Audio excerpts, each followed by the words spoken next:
What is up, Coast City? It is Brielle and Mea. Bringing you day 23 of our 40-day fast. Mia's going to go ahead and start us off in scripture like always. Yes, today can be found in James 1:12, which says, "Blessed is the one who perseveres under trial, because having stood the test, that person will receive the crown of life that the Lord has promised to those who love him." And like always, the scripture is always so good. So let's dive into it just a little deeper.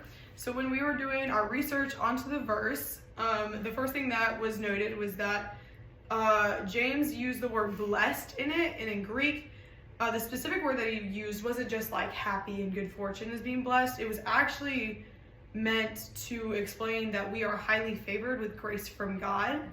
And I think that's really important because we know that God gives us every trial. He gives us every test that we're given to help grow our character. So I think that that shows that God doesn't give us tests and trials to punish us, but he gives them to us to actually grow us and make us better people.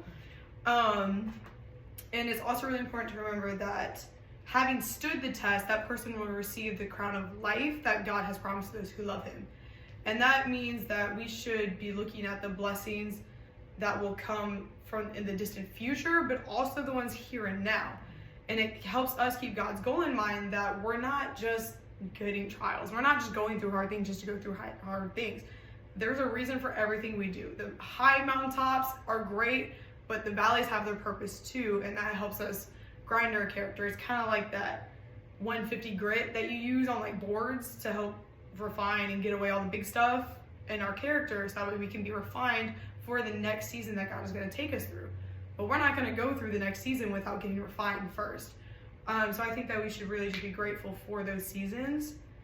And so seasons are good, and getting refined is really good. And remembering that trials are necessary. Right, and not even like when we go through those trials, just like ask, why me? You should be saying like, thank you that you picked me for those trials. And when you go through those trials, continue to run to God. So as you go through those seasons and through those trials, like Brielle said, be grateful, kind of like just take it with a grain of salt and run to God with it. And with that being said, that is our close up on day 23 of our 40-day fast. If you are on ages 6th to 12th grade, come to youth every Sunday at 6:30 minus the second Sunday of the month. So tune in tomorrow for day 24.